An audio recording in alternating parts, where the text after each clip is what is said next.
All right, this is why I'm done with Bitcoin, okay? I went on a Bitcoin tear. I was talking about Bitcoin all the time on Instagram, on my YouTube channel, and I stopped. And here's why I am selling all, no, I'm just fucking with you. Of course I'm not selling my Bitcoin, okay? I am buying more Bitcoin. I am increasing my Bitcoin, okay? This is the time to increase Bitcoin. There will be a time when Bitcoin is $1 million, $2 million a coin. And I'm like, okay, you know what?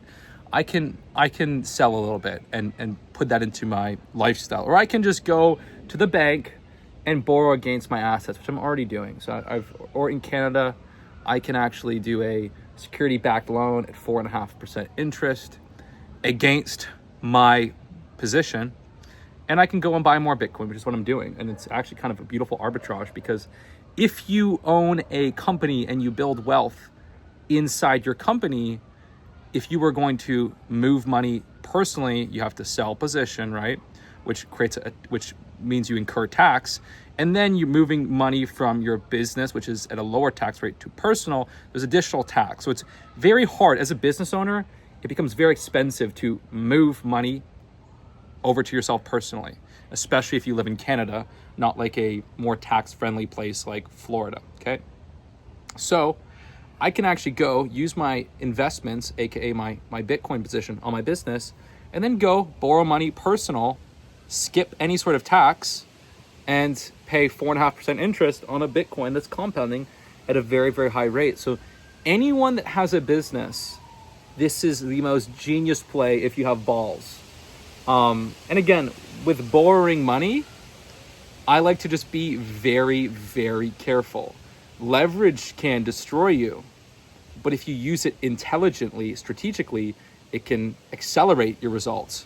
So you have to choose a leverage very, very carefully. You have to time it well.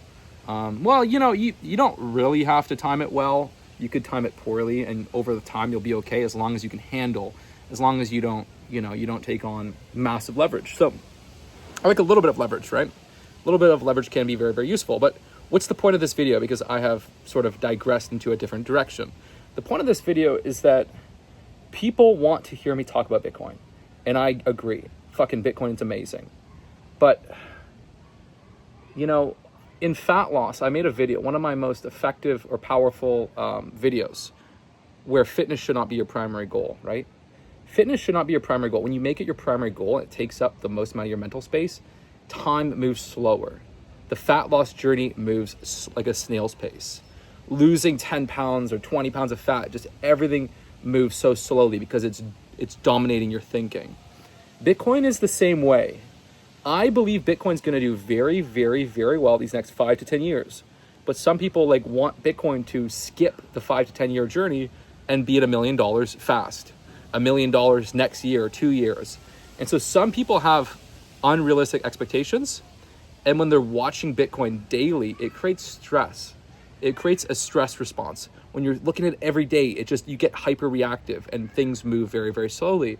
What else did I say? The people that made the most money in Bitcoin just forgot they bought Bitcoin. So my video here on Bitcoin for you is, if you're in that point of you need to learn about it and you're building your level of conviction, your level of involvement, so you can decide if you do 10% Bitcoin, if you get cold storage Bitcoin, IBIT, if you want to learn about some of these other sort of plays like MicroStrategy or MetaPlanet, which I bought MetaPlanet and I'm down so much on it. But again, it's stressful if I'm looking at the price every day. It would be fucking super stressful, but I don't give a shit. I'm moving forward. Okay. In a year, 2 years, it will be good. I've bought more when it was down, but then it went down even more. That's part of the game. If you want to make money, you're going to take some hits. Okay. So, and again, for most people, I just recommend Bitcoin IBIT. That's a level of volatility that most people can tolerate. MicroStrategy, some people can handle, some people can't. MetaPlanet is a much smaller position for me, and that's one you have to have some serious balls to handle. But again, I have digressed. The point is just fucking live your life. Do heavy duty research for 3 months, 6 months, 1 year, 2 year. Build your freaking case. Make your move. So for me, every month I'm buying a little bit of IBIT. And then every year I might do a little reallocation. I might go to the bank, borrow some more money. so on and so forth, buy more Bitcoin, so on and so forth, right? That's just what I'm doing. But once you've done it, just forget about it. Forget about it. And I'm in all these group chats, people talking about every day, and I see that stuff, but like, just fucking live your life. So you have two options, right? If you need to build education on Bitcoin and learn more about it, then go. Do your 2-3 hours of studying every single night. But once you have your position set, and once you've decided of how much you're gonna buy every single month, and once you've decided, hey, you know what, I'm gonna go borrow a little bit of money, which again, this is more advanced stuff, so I don't recommend this for most people, but I mean, if I can go and borrow money at 4.5% interest from the Canadian banks, okay, and then go and buy an asset that's gonna be compounding at 30-40%, that's a massive arbitrage. That's a massive arbitrage, right? And if I can do that and build wealth on my personal side in a tax efficient way, that's pretty fucking genius, right? That's pretty damn genius. So that's sort of the play there. And again, if you're going to be doing this stuff, you ideally want to create like different sort of holding companies that are separate from your operating company to be protected, right? But just live your life. Listen to Eckhart Tolle, do your fast, get in shape, work on your skills, your social stuff, and just let Bitcoin grow and grow and grow in the background. Because then it's like, then you kind of just feel like, fuck, money just comes to me. Money just comes to me. Time flies, your position skyrocketed, and now you have immense power. Whereas when you look at it every single day, there's no benefit of doing that. It becomes stressful. Unless you're making like active decisions and active moves, but like the best results come from when you just follow a plan. You follow a system.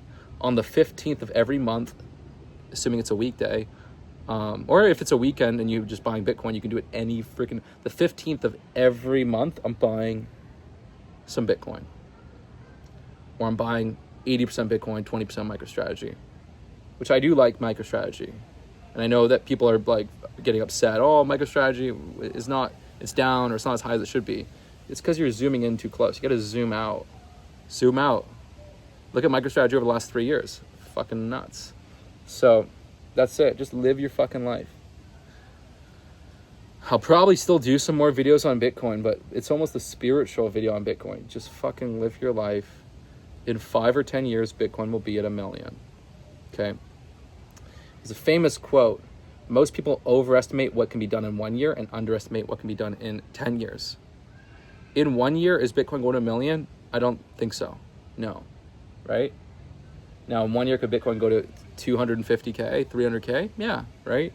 But then it could also come back down, right? So, you know, it could swing up very fast, and there's always can come down, right? So it's that volatility. You have to look at the mean value.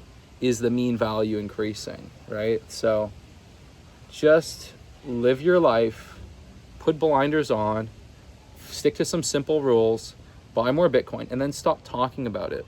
I went on a tear because I was like, this stuff's so fucking powerful, right? I went on a tear to get my family to embrace Bitcoin, which they did. I went on a tear, you know, and my family is in my family and my siblings, right? They're all into this stuff now. And to their credit, some of them are already into Bitcoin, and, you know, and so on and so forth. I went on a tear to get my close friends into Bitcoin, to get the Kino Warriors, you guys, into Bitcoin, or at the very least, putting it on your radar and telling you, do the fucking homework now. I went on a freaking campaign, a Bitcoin campaign, right? I also made a point of, if I was meeting people, sometimes I would just, you know, there's something very powerful about speaking what you're enthusiastic about. Passion, enthusiasm is contagious and very attractive. So sometimes if I was going out, I was meeting a girl, we're on a date, I would just talk about Bitcoin, right? And that was a skill set. I'm like, can I meet someone, right? And in one interaction, completely shatter their beliefs about why the system's fucked and make them be like, holy shit, I need to get Bitcoin. That was a challenge. That was a challenge at communication, persuasion, leadership, right? So I went on a freaking campaign, and now I think I've done what I needed to do here. I will do some follow-up videos, but now the lesson isn't just to obsess and think about more about Bitcoin and, oh, the interest rates and, oh, this and, oh, that. It's like, just fucking own it and shut the fuck up. Own Bitcoin, shut the fuck up. Now, what do I think is Do I think it's a good time to buy Bitcoin? Do I think it's not a good time? Do I think I should sell? Well, candidly, I've bought in more Bitcoin recently, and I bought in Bitcoin at whatever, 108,000, 110,000, 12,000. I bought some other treasury plays. So I've bought in Bitcoin. I'm about to get money from the bank. I'm not going to deploy everything, but I'm going to deploy some into IBIT. So I'm buying. Now, if Bitcoin goes to 180,000 this year, in late this year or in January, 200K,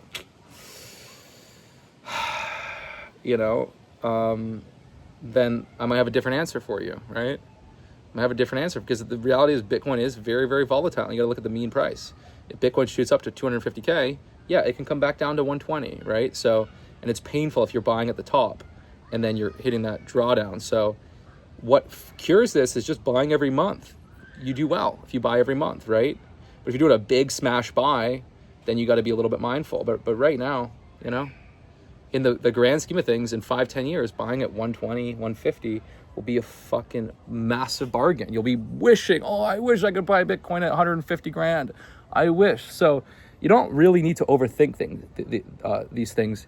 The main thing is just have a 5 or 10 year time horizon. Think into 2030, think into 2035, right? Buy a little bit every month. That's the kind of game plan. And understand that it's a hyper volatile asset.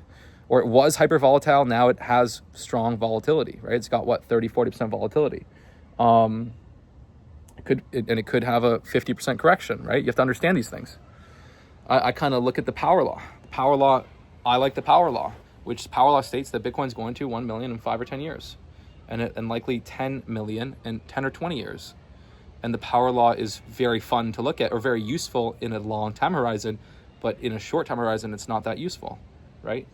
If you think about in 20 years, Bitcoin is going to be around 10 million, that's fucking useful. So that's it, okay? So I don't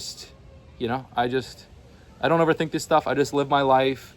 And then if in my business or in my, personal life, I can capture positive cash flow after my lifestyle, after my personal needs, after my expenses, and after my tax, and I have a positive cash flow, right? Then I'll put some of that into Bitcoin. Maybe I'll keep some of that in cash for a rainy day, right? And so if you want to go all in on Bitcoin, I recommend, if you're going full out max, I recommend 80%. So if you're all in on Bitcoin, I think that's really 80%, right? So let's say you have $1 million and you're all in on Bitcoin. I would still suggest keep 20% in cash, right? Keep 20% in cash, right? It gives you protection, because if you have everything in Bitcoin, Bitcoin goes down, then you need money. You're selling Bitcoin at a loss, so that hurts you, right? You also want to be able to sleep at night. So I like a 80-20, right? If you have 10 mil, there's nothing wrong with having $2 million in cash. And then guess what? If Bitcoin goes down to 5 million, right, then you can deploy to maintain that 80-20, right? This is Kelly criterion, classic Kelly criterion. This is not a monthly rebalance, it's a yearly rebalance. So if Bitcoin goes down to 5 million, right? So you had 2 million in cash and 10 million 8 million in Bitcoin, 2 million cash, and now Bitcoin position goes down to 5 million, you would rebalance, right, the 20. So then you'd basically put 600K back into Bitcoin. And so then you have whatever it is, 7 million total, and you'd want to have 1.4 million cash. Then that 600K would go into Bitcoin. That's your natural rebalancing. Humans are emotional, so having these simple rules is better. So I like an 80-20 or even a 70-30, and this is more so for people that are fucking all in. If you're more traditional, right, you might have S&P 500, right, so on and so forth. And then, with Michael Saylor of MicroStrategy, he's made some cool instruments like STRF. He's made these cool instruments that pay dividends, like annual 10% dividends. I think STRF, actually the actual, if you invest in that fund, it can actually go up in value. So I'm looking at those. So what I might do is when I borrow some money from the bank to keep myself protected and also just cover the interest, I might put half into one of these different instruments that get me 10% dividend with some little bit of upside, and then I might put the rest pure into Bitcoin. and that just gives me that protection. So I'm always I'm aggressive. I'm always thinking about offensive, maximize, but it's also important to think about defensive. Have that cash buffer, right? Look at some of these other instruments, right? You want to be defensive. My high testosterone, high dopamine pushes me into maximizing asymmetric returns, embracing maximum volatility for maximum returns. But I have to be mindful, okay, that's great when things are going up, but there's also a time to be defensive. So you must balance out and follow a system that works for you. So I'm going to be looking at some of these other instruments. I'll probably share some information there. But again, there's no rush. Bitcoin, even with MicroStrategy, even with Metaplanet, which is Metaplanet's fucking dirt cheap right now, and I think it's going to do very well this next year or two. There's no rush. Do you need these? No, right? Bitcoin, if you're patient, just a little patient, in 10, 20 years, even in 5 years, you are going to be you're just going to crush it with Bitcoin. And if you are able to get an arbitrage, the difference, right? Get intelligent leverage where even if Bitcoin falls 60%, you're fine. You're completely fine. So if any sort of leverage you structure has to have built-in defense, it has to be defensive where, yes, accept that if your position falls 50, 60%, you're okay, right? So you have to be structured in a defensive way, because the only people that are going to lose are going to be people that fucking took on way too much leverage or fucking put everything in Bitcoin. Then they had to find a personal hit and they had to, sell their position, So think a bit more defensive is a good advice. Think long term and almost just buy Bitcoin monthly with free cash flow and you will win. And even if you end up buying Bitcoin at 180K and it goes down to 100, guess what? Every month you're buying more at 100. So it all balances out. And that usually works better. People do better with time in the market, not necessarily timing the market. I don't believe that the 4-year cycle is going to be a real thing anymore. So I would be very careful thinking that, at 2026 will be a massive drawdown and then we're going to have a winter and then so on and so forth. That's not scientific. To build a scientific conclusion, you need multiple data points. You need many, many data points. People that believe in the halving, you have 3 data points to look at. It's not a real thing. Plus, as people really embrace this halving and the 4-year cycle, then that whole thing gets arbitrage, front-loaded, manipulated, right? And with Bitcoin now, you have treasuries and companies that are just buying Bitcoin with unshakable focus, regardless of the price. So that limits a massive, massive, long, sustained winter. If Saylor is going and buying billions of dollars of Bitcoin, regardless of the price, that changes the game, right? If BlackRock is buying billions of Bitcoin, and BlackRock is, those customers, those ETF IBIT customers have been proven to be very, very sticky. They're sticky. They have harder, right? They don't have the lettuce hands that we've seen before, right? Where they're trying to hold their Bitcoin, but with lettuce hands, right? So the game's changing, the game's evolving. Bitcoin is becoming more of a macro asset. A asset that is $2 trillion is going to behave differently than an asset that is worth 100 billion, right? So the game's changing, and I see Bitcoin as something that will have pullbacks and, dips and drawdowns and series and periods of chopping sideways, right? But I don't think I think it's going to be a lot harder to time this massive 70-80% drawdown. So the game is changing. The next 10 years is really the Bitcoin gold rush. As Bitcoin goes from 110, 15,000, 20,000 up to 1, 2, 3 million, this is the Bitcoin gold rush. Like in my other video, buying Bitcoin right now, literally, it's like you're buying a house for 120,000. You're buying a house for 115,000. So I'm not even buying real estate right now. I'm just renting. Maybe if in a few years I'll reallocate and buy some real estate, when I have a fucking 30-40 million in fucking this stuff. But for right now, just keeping things lean. The ripped artiste lifestyle, lean. So point is here is there's lots of things you can play around with and do. Be defensive, think long term, don't obsess about Bitcoin every single day. Time moves so much slower and it doesn't benefit you. Focus on getting in great shape, focusing on your meditation, your power of now, your hypnosis, which I teach in my app, in my groups, right? Focus on, your personal goals, your career goals, your business, right? Building more cash flow, and just fucking build an awesome life and let Bitcoin compound in the background. So don't obsess about it. That's really my spiritual concept on Bitcoin. That's the video. That is the fucking video.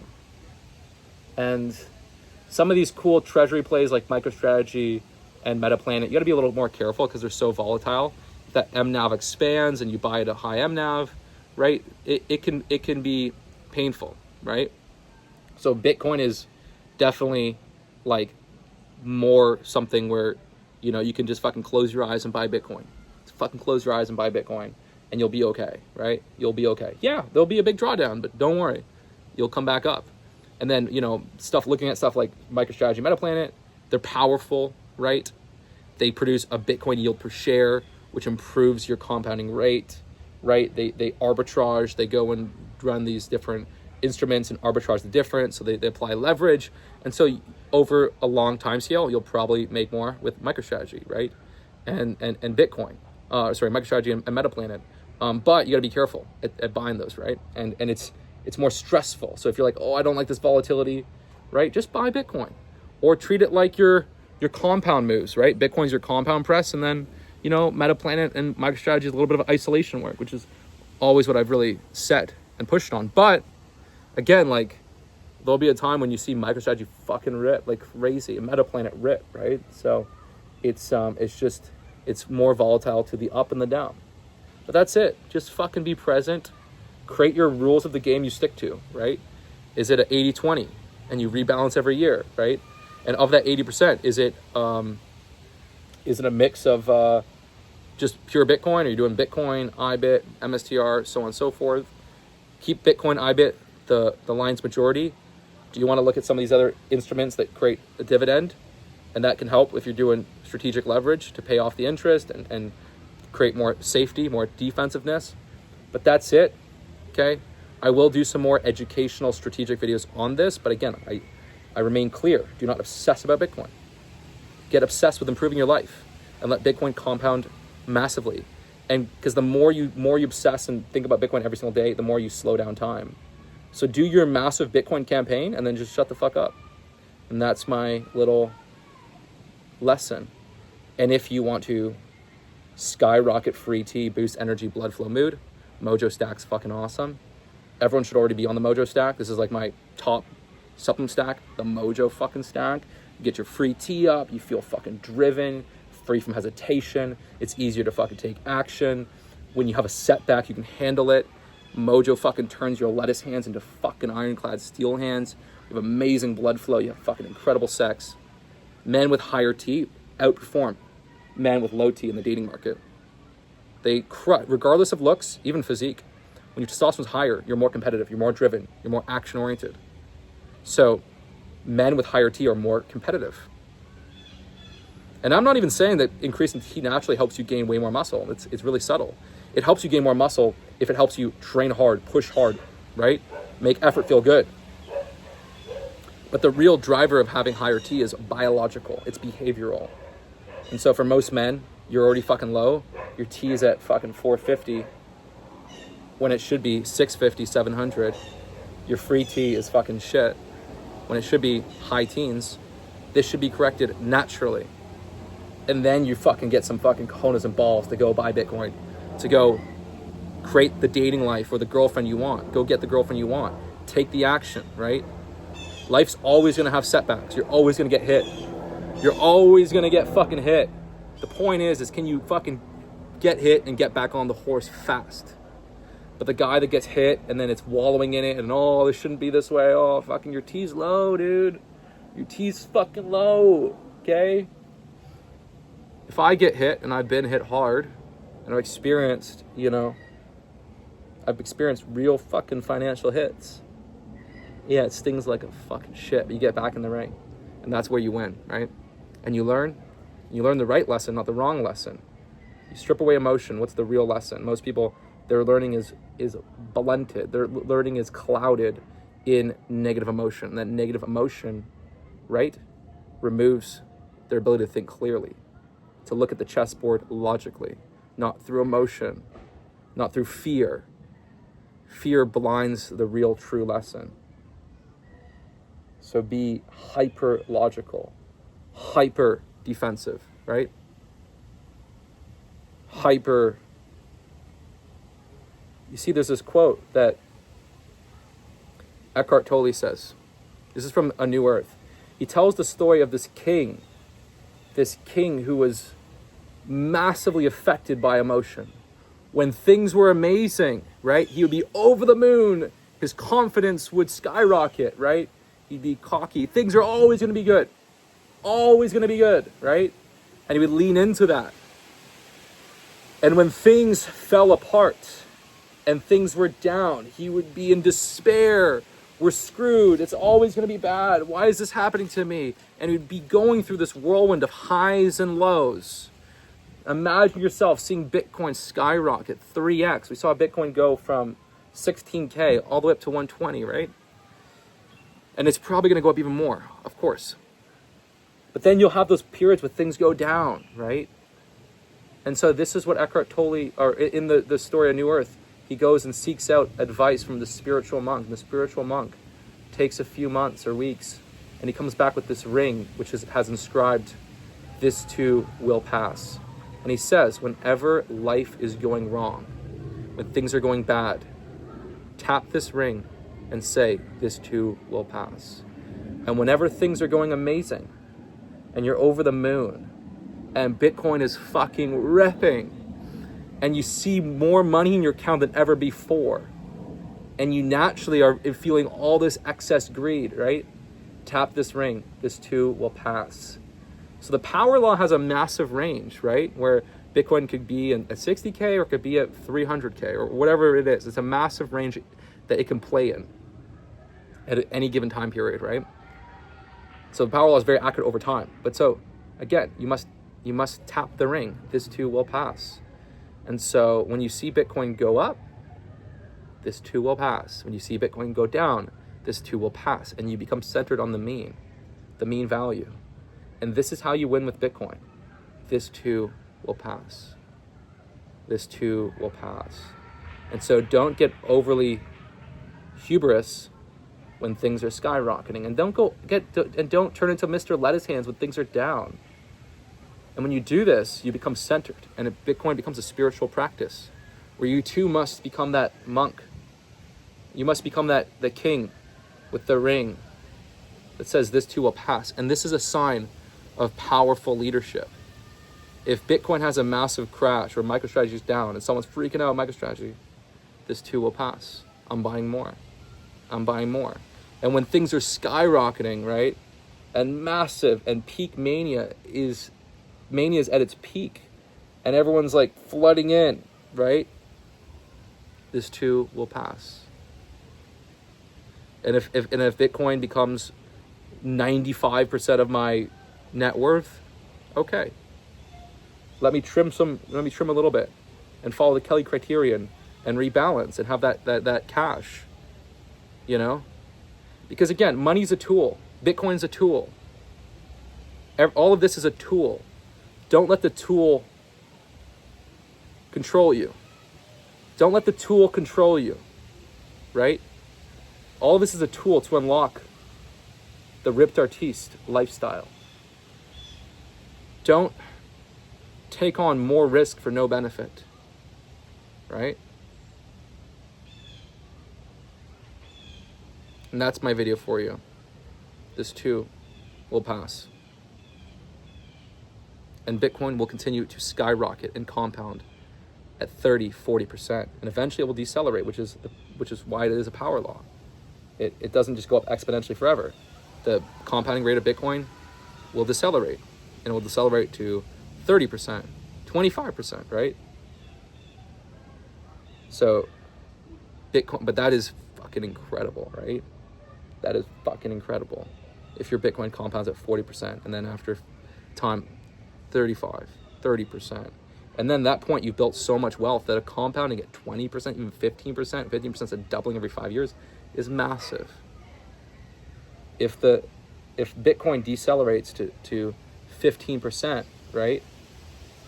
But I'm sitting on 60 million, 5 years, that's 120 million. 5 years, that's 240 million. 5 years, that's like $500 million. So be patient. You don't have to be crazy greedy here. You just have to be fucking patient. That's it. If you want to get on the Mojo stack to power up your free T, to be ironclad, to have masculine frame, to have the ability to tackle the gym, for effort to feel good, for your libido to be fucking sky high, ambition to increase, and for you to have the ability to weather the ups and downs. Because testosterone is a mission critical advantage. A mission critical advantage. There's a advantage of having high T. Get on the fucking Mojo stack. And I will see you guys in due time.